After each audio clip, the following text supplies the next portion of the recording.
你有冇諗過，其實喺英國可以一邊工作，一邊考取專業資格，甚至乎有機會讀大學唔使交學費，仲可以有穩定收入，而完成之後更加有機會入職世界知名嘅國際企業。今次我去咗參觀 Rolls-Royce 嘅 Open Day， 去了解佢哋嘅學徒培訓計劃。如果有興趣，千祈唔好錯過今集嘅內容啦。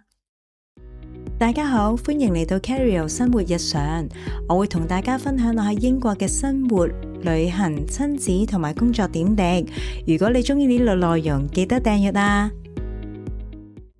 開始之前提一提大家先，今集主要係我嘅實地參觀同埋資訊分享，並唔屬於任何宣傳，唔同人嘅情況會唔同，詳細嘅申請條件記得睇返官方嘅資訊啦。哇！今日嚟到 Rolls-Royce Apprenticeship 好靚啊個大堂。呢度呢就係佢個 Heritage Site 啦，跟住話好靚喎，呢度好似個教堂咁，但係呢度係 Rolls-Royce 嘅 Learning Centre。而家入到嚟呢個 Assembly Workshop，咁呢就睇到呢佢個 salary 呢個 progress 係第一年係17,000幾，去到呢一科係26,000幾。可能呢好多香港人第一個聽到 Rolls-Royce 嘅諗法就係整車，但係其實佢呢其中一個好重要業務就係整飛機引擎。如果有參觀過Royal Air Force Museum 呢，其實會見到好多二次世界大戰嘅引擎呢都係 Rolls-Royce 整嘅。咁咧嚟到呢個 booth 咧，佢就有啲好多唔同嘅嘢展覽啦。有呢本書，我本身我小朋友想買，但係冇買俾佢。仲有 Rolls-Royce 嘅本身嘅本書啦。咁頭先我攞嗰個咧，藍色呢個咧，呢個係先係 Degree Apprenticeship 嘅 leaflet 嚟嘅。呢個咧就係頭先我攞嗰個就係 for Post-16 GCSE 嘅。咁可以陣間有時間再分享下。呢度就係咧佢哋 Apprenticeship Academy 嘅飯堂啦，不過應該而家收咗啦，就有唔同嘅小食。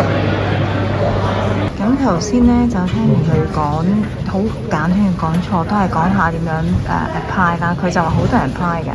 咁首先就 online apply 可以上翻勞斯萊斯嘅網頁嗰度揾啦，跟住就一個 online assessment， 跟住就會邀請即係 shortlist 嘅人咧，即係入選人嚟到係人，即係唔係用 AI 面試佢哋強調係用人真係親眼去睇下你啲 CV 啊，同埋係同你哋做 interview。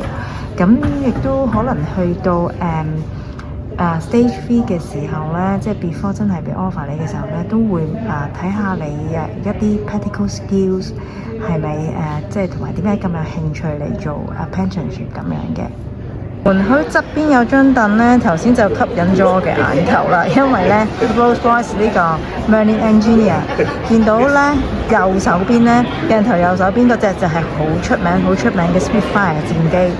如果我唔知考拉片 UK 有冇提過啦，咁但係如果去嗰啲 Royal Air Force Museum 咧，一定會見過㗎，因為喺我唔記得係一次世界大戰定二次世界大戰係成日都出現嘅。咁佢呢個就係 Merlin Engineer， 係 Rolls-Royce 做嘅其中一個 engine， 就係當其時打世界大戰好重要嘅一個戰機，好 iconic 嘅戰機就係用 Rolls-Royce 嘅 engine 㗎啦。趁住仲有少少時間，就嚟到呢個 Rolls-Royce Heritage Centre 啦。咁其實都係展覽一啲 engine 同埋佢一啲事蹟咁樣啦。勞斯萊斯好標誌嘅車頭嗰個標誌，呢架車經典啊 ，legend 啦。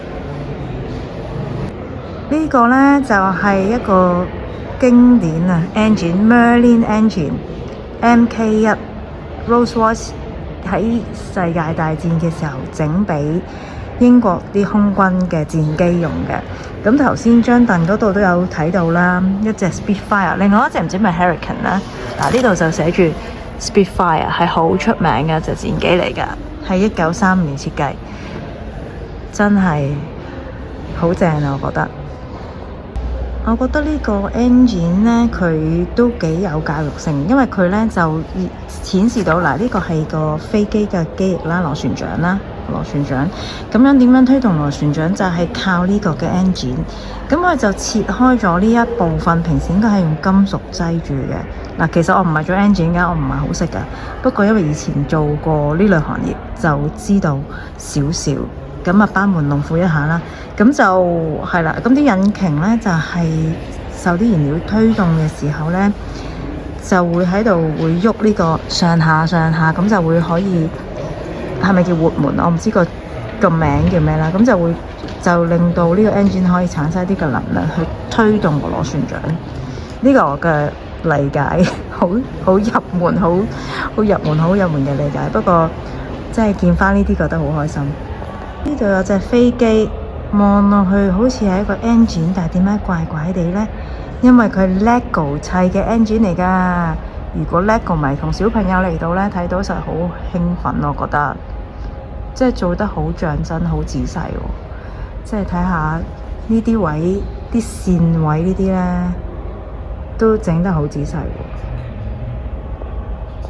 呢個 Heritage Centre 除咗門口嗰架車之外，好似全部都係飛機嘅 engine。呢個 engine 呢，就唔知大家覺唔覺得有少少唔同啊？因為呢，佢係 hydrogen 嘅 engine 嚟㗎，係2022年先發明嘅，係咪呢？咁個 hydrogen 即係我有班門弄斧一下先，因為其實我真係唔係 engine 嚟嘅。但係好中意去嗰啲 science 嗰啲展覽，我自己都咁見到就係話 hydrogen 就係一個未來嘅其中一個燃料嘅趨勢，就可以取代石油，亦都比較衛生，即係環保同埋可再生。咁但係詳細係點樣可以推動嗰個引擎，我就唔係太清楚啦。如果有興趣，真係可以研究下，或者嚟 Rolls-Royce 呢度參觀下。睇完呢條片，大家如果有興趣嘅話，可以去 Rolls-Royce 呢個網站嗰度睇返詳細嘅資料。咁我都會將連結放喺資訊欄嗰度嘅。其實呢，我都考慮緊呢整一條片講關於 apprenticeship 嘅種類同埋利弊，不過仲喺構思嘅階段。如果有興趣呢，就記得訂閱我呢個頻道。咁有新片出嘅時候呢，你就第一時間可以收到 update 啦。好，我哋睇返個網頁先。咁去到呢個 career page， 我哋到 student and graduate 呢個位睇返 apprenticeship 嗰度啦。咁同學仔咧就可以下邊睇返有唔同選項。咁我就會跳去睇返究竟而家最新有啲咩嘅apprenticeship 嘅職位可以俾大家申請。就譬如睇呢個engineer degree apprenticeship 啦，一啲Year 13讀緊 Year 13嘅學生咧，其實除咗申請大學之外，亦都如果有興趣咧，都可以去睇下呢啲 apprenticeship 嘅。咁呢個就係起薪點啦，陣間會再講翻個人工嘅4年嘅時間。咁呢個就係嗰個分數要求啦，有 A level 112個 UCAS band。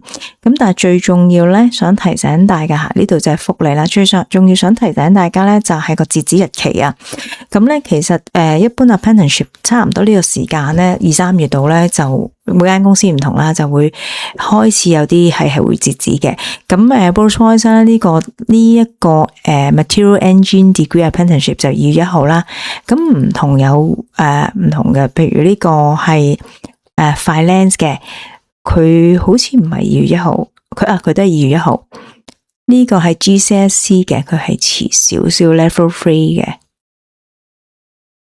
係啦，佢就係2月21號，咁大家有興趣就自己去慢慢研究，睇下中意，即係對邊一個 post 有興趣啦。